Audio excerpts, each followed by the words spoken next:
HSAG. They're right here. We're going to be having a very beautiful conversation. Ebenezer Nyako is the president, and he's sitting right in front of me. He's quite bearded. Some beard all over his chin. I don't know why he's sweating, but he's sweating. Adombiri Jennifer comes all the way from the Upper East region of Ghana, where dog meat is a delicacy. Today she'll tell us some history about dog meat and all that. And she is the General Secretary of the History Students Association of Ghana. There are two other supporting activists. In case they run out of ammunition, then they can come forward and give them some more fire. Ebenezer, how are you doing? You good? Everything nice? Yes, everything is okay, and thank you very much. Good afternoon once again. Oh, wow. You have a beautiful voice. I think you should be on radio. Yeah, the voice is so beautiful. Thank you. All right. So you are the president of the History Association, right? Yes, please. Wow, the president. Yes. How did you become the president? Okay, actually, we had an election that was just last month, 27th of August. We had a third annual delegate conference at the University of Cape Coast. And so that was when I vied for the position of presidency, and then the delegate voted for me to become the next president of the association. So currently I am the president of History Students Association of Ghana, HISAG. History Students Association of Ghana, HISAG. Oh, yes. My God.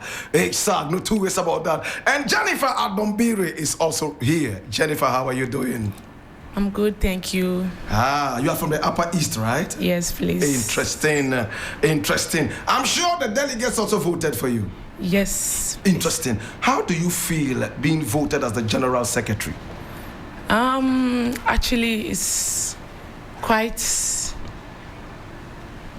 feel like being elected as the General Secretary for that big. It's very interesting. Well. Now you come from a place where dog meat is very, very much enjoyed. Is it true? It's very true. Yeah. What about the dog meat is, that's exciting? The dog meat, that one, everything about the dog meat. What does it taste like? Is it fish, like fish, or like tuna? Have you tried it before? I've never tried it before. Oh, though. Really? But then I think if it's not nice, You've never drank the soup too? Soup? No. Maybe the soup. This is 3FM. Okay, so we're going to get into business. Ebenezer, tell me, when we talk about history, what exactly is that? Okay, before I would like to say a very good afternoon to your listeners and then those watching us on social media platforms. Yes. Very good afternoon to my national patron, Professor De Valera NYM Boche of the Department of History and Diplomacy, UCC, and also to our immediate past executives and then the current executives. Very good afternoon. And to all history students across the country that are listening to us, very good afternoon to all of them. So I would like to start by saying that, when we talk about history, we are actually talking about three things. Yes, history has three important branches. We have history as an academic field of study, and we have history that when we say history, we are trying to say what happened yesterday. And then I'm saying yesterday to mean the past. And then our daily lives, our day-to-day activities is all history. Now we are here for the interview. When we leave, this becomes history. So when we come to the academic field of study, where we are much interested in, then when we say history, we are trying to mean the study of important past events. So if you would take a critical look at it, you will realize that it is not everyone who lived in the past that is being studied. Yes, during the era of Osajifo Dr. Kwame Nkrumah, many people lived, but he studied because of some contributions that he had made towards the development of his country or the nation in which he finds himself. So history, in a nutshell, is simply the study of important human past events. Yes. Jennifer, why is it important to study history? Thank you so much for this great opportunity. Let me start by saying Its history actually is very, very important. Like studying history gives us a lot. And let me go by this way. Let me use my SHS history as an example here. Per the book I read, which is Superb Success Series, I used that one as SHS. There was a part where they said Africans had no history before the coming of the Europeans, which is a very big lie. Africans had history before the coming of the Europeans. So studying history helps us to erase this misconception about Africa. That is it. Okay. All right. So I mean, which university are you coming from? Actually, I am from the University of Cape Coast. University of Cape Yes, Coast. Department of History and Diplomacy. And you, Jennifer? And I am from the University of Education, Winneba. That's the Department of History. Oh, beautiful. So today we are looking at a very important issue, contemporary relevance of history. And of course, we're going to some reparations and also, some other such issues like that. But let's look at this. Repatriation. Let's look at contemporary relevance of history. Many people are studying engineering. Others are running around studying science, as in crop science, agriculture, and all that. History, do you still have that stigma that, people are studying better things and you guys are going around digging the ground and then studying people that are dead and gone? Do you still have that stigma? Okay, I would like to say history is a very powerful field or academic field of study. If you have not been into the field of history, you would not understand what it takes to be in the field and also study the past. The relevant events that happened in the past. You see, when we are talking about this new academic system that has been brought up, we have the STEM. We talk about the sciences, the technology, engineering, and then mathematics. And then it is even one of our worries that at least they should introduce the A in between the E and then the M to make it STEAM, so that the art fraternity will also come into the picture. The art, we have the history within the art, we have the linguistics within the art, we have theater and films, we have other, fields of study within the art. And so when the government or the people who come about and then plan these educational things tend to take out the art, then it makes us feel as if we do not belong. Yes, but I sit here to say that history is a very powerful subject.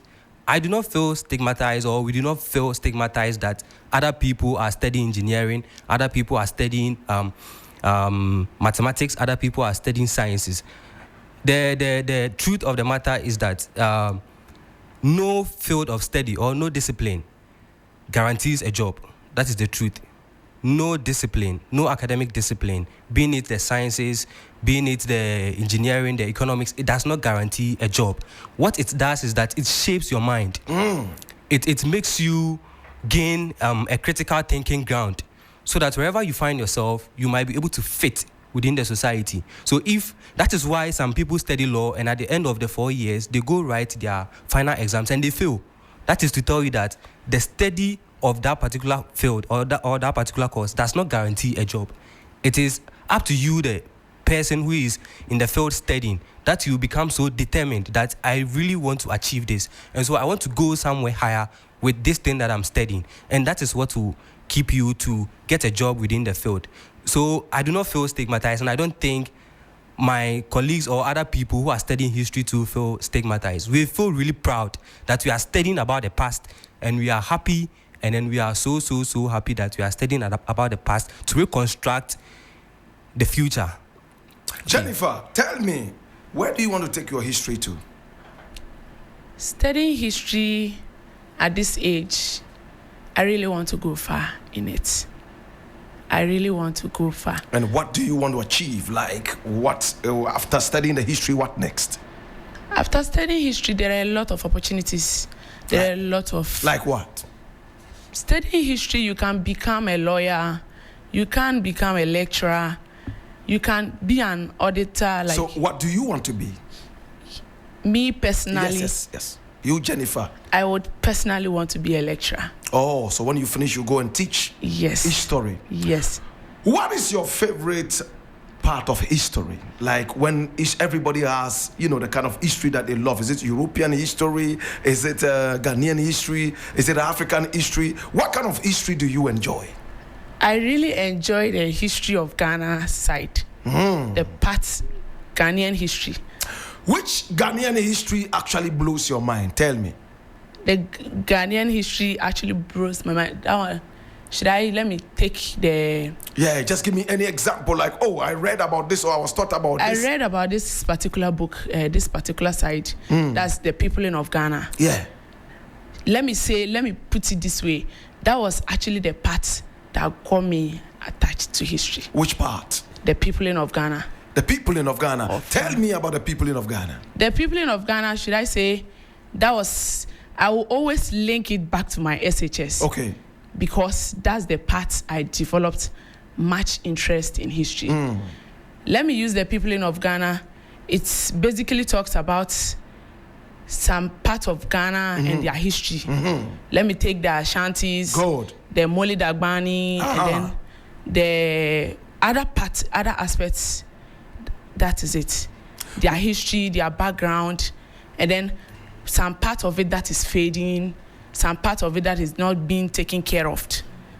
That's... Which of the peoples of Ghana would you say their history actually is so exciting, extraordinarily to you? So exciting and extraordinary. I would take the northern sector. Yes. Is it because you are from the north? It's not actually because I'm from the north. Okay. But then, studying history in particular, though the stigma is there, but we, those inside, knows what actually we are looking for. I know what you're talking about. Let me cite this example. So you agree with me that the stigma is there? The stigma is there. Unlike your president who is trying to tell me there's no stigma at all. The stigma, he is talking out of his side. Yeah. But to my side, the stigma is there. Some people might even call you old people. Why, yes. Young person, you are studying history? Because in Ghana, in fact, in the days, people would say that, history is for old people. A young person like you coming to teach history, say, but you are not old enough. As if you should experience it before teaching, right? Yes. So tell me about the northern people. The northern people of Ghana. Yeah, what about them excites you? What? From the history? The rich culture of the northern side. Like what? We have a lot of culture in the northern side. Like what? That is should I take their tourist sites, for example? We have the Paga Crocodile Pound, the Peak Euro Slave Camp, the Via Dump, the Tongo Hills, I've forgotten the name, but something Na Hills is actually... But then, when we pick the northern side, the tourist part is fading. The Salaga slave camp too is also part. That is one of the which we need to take care of. You are a Frafra, right? I'm a Frafra by tribe. Your proper name is Grunshis, right? Yes, please. Not Frafra. Yes. But we'll say Frafra just for this discussion. Where are the Frafras from? Do you know? Yes, the Frafras are from they are in the upper is the Boga. But then the Frafras, we have, it's more or less like, we have parts of it. The Frafras there are many in the Upper East. Yes. So the Frafras are... Do you know the history of the Frafra, where they are coming from, and can you trace them, or you are still going through it? I'm still going through. Beautiful. It's still a learning process for me. It's still a learning process, and we never stop learning until we are in our graves. Oh my God, Ebenezer, what about history excites you most? Which part of history excites you? I like the part of history that talks about the struggle for independence. Ghana. Yes. Ghana. Of Ghana. Yes, struggle for independence. It excites me a lot. So when you delve into that history, you realize that, like recently the issue came up, founders, apostrophe S and all of that. You realize that I, for one, think the job was not done by one person. But then again, it's just like a 4x4 relay race, a baton race. it will start from somewhere or from someone, will be handed over to someone, but then the finisher. So if we are looking at the people, I mean, this fight or struggle for independence began way back from the time of Nana Kwame Nansah of Elmina, resisting the Portuguese from building a castle at Elmina until later he was being convinced, and then now they were able to build it. So it dates back to the 15th century. But then again, when we are talking about one person whose achievement, whose contribution surpassed everybody else, then the name Osagyefo Dr. Kwame Nkrumah comes into the picture. So studying about the struggle for independence makes us, want to have the mindset that Africa, we are free and we can be free anywhere we find ourselves. And we should never, under any circumstance, allow ourselves to be taken into slavery, either mental slavery or slavery where they will put chains on our hands or our legs or any part of our body and say, you are an African, so you cannot do this. Let me take you to Nkrumah. Okay. What is the most exciting thing about Nkrumah to you? All right. What I like about Osagyefo is, one, he was someone who was not for himself. He was very selfless. Even at a time where everybody else was critiquing that Nkrumah was being naive of talking about the United States of Africa, he said, no, Africa can unite. And then unity in diversity is possible. And then unity in diversity is possible when human beings realize what we need. And so when everybody else was against Nkrumah, he stood on his grounds. Although he did not get support, we wouldn't have had Ghana, Nigeria. We would have had a United States of Africa. Also, leveling up with the European nations and then the other nations that we term as developed. Jennifer, tell me, who in history excites you most? A personality? A personality in history that excites me most. Well, let me go by my brother's own. Kwame Nkrumah? The president's own. Okay. Dr. Kwame Nkrumah. You like Kwame Nkrumah? Very much. Is there any female that you would say in history you love? Any female in history. And that goes to you as well, Ebenezer. Any female in history? Any female in history. Should I link it to Ghana per se? Anywhere from all over the world. If I'm to link it, let me. Ebenezer, you can also come in while she's thinking. Yes, I think I'll go for Yaa Asantewaa. Is it because you're Ghanaian, or it's only about Yaa Asantewaa, you know? No. I do not only know about Yaa Asantewaa, but if you think about the kind of effort when men decided to sit and then look at the Europeans do whatever they were going to do with Ashantis. She stood up. Yes, she stood up. Yes. Jennifer, did you think about somebody, or you go with the same Yaa Asantewaa? I would love to go with that though, but then yes, let me use the woman that composed the this thing, the national Miss Tidesia Selomina Noko. Okay. Yes. All right. Okay. All right. So she actually painted the flag, right? Yes. All right, man. So you guys are all talking of Ghana. Now there is something called repatriation, right? Yes. What is that? Okay. Actually, there is reparation and then there is repatriation. Repatriation. Yes. And reparation is from a Latin word, repara, or repare, which means to make amends for a wrong done to someone that you have wronged. So it could be in the form of you giving a financial assistance to the person, or you offering some form of assistance to the person to make amends for the wrong that you have done to this person. But in this context, we are talking about reparations and then looking at it from the angle of how our ancestors suffered in the hands of slavery as well as colonialism up to date. Black Rasta, if you go to the Cape Coast Castle, on one of the dungeons, the walls, you see an inscription which says that in everlasting memory of the anguish of our ancestors, may those who died rest in peace. May those who returned find their roots. may humanity never perpetrate such injustice may humanity never perpetrate such injustice to humanity again. Again, yeah. And then right. we, the living, vow to uphold this. So this should tell you how horrible and how terrible the issue of slavery was, and then how these people maltreated our forefathers back in the days. So slavery is an issue. It's a very sensitive issue that if you talk about, it is very hard for you not to cry. You think that Africans should be compensated? Yes, to a very large extent. I know people have come out with some arguments saying that giving Africa money will not solve the problem of Africa, or it would also mean Africa is trying to say to the Western world. Okay, I say Western in a term to refer to Euro-American, as in those who had actually come here to trade our forefathers or engage our forefathers in this act of slavery. So they try to say that if we should allow these people to give us money, the money cannot fully atone for the damages that they have caused our forefathers. What do you suggest? Money?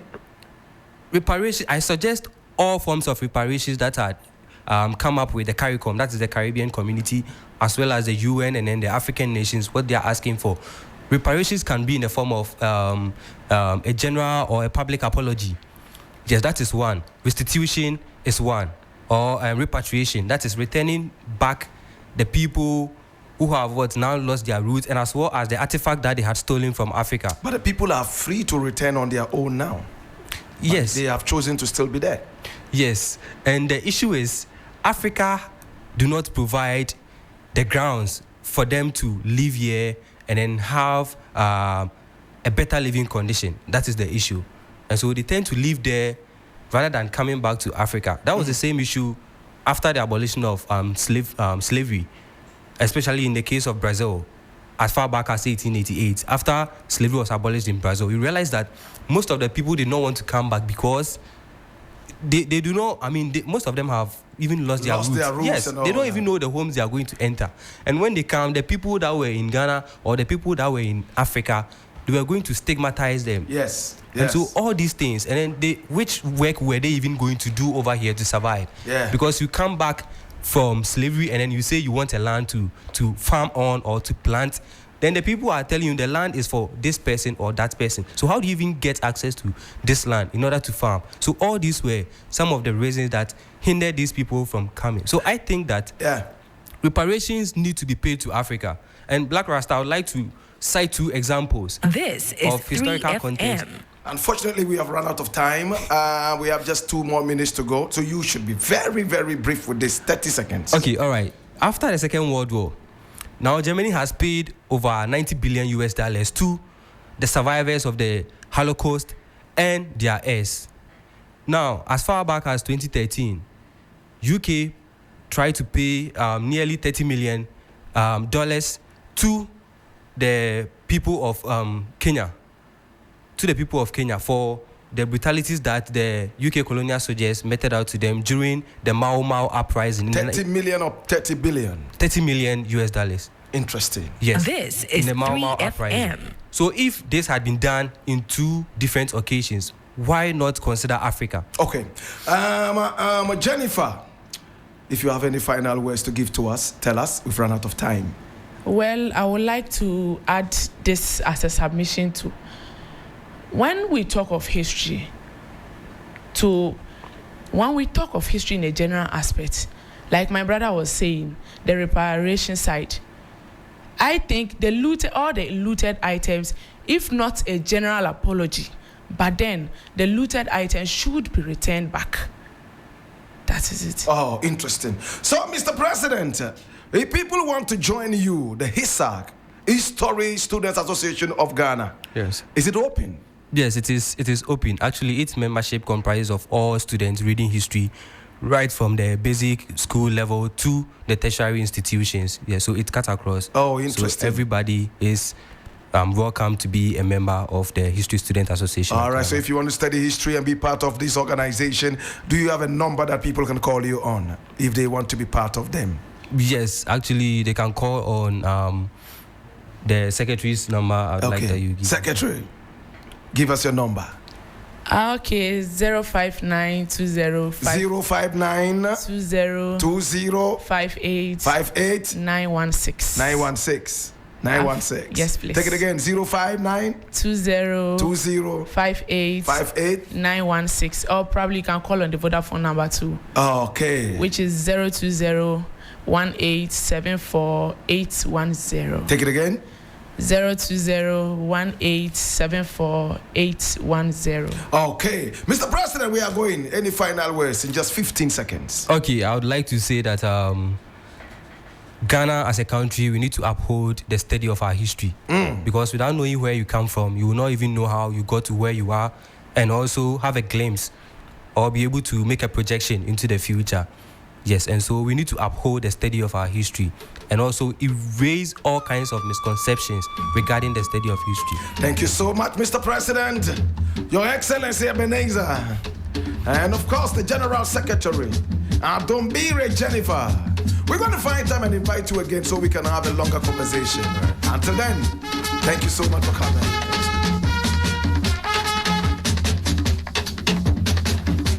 So my name Black Rasta. Time now to say bye-bye to you. Catch me again tomorrow between 12:30 and 3. Until then, I want to say thank you so much. Giovanni Caleb is up next with DJ Faculty. Salam Nacho.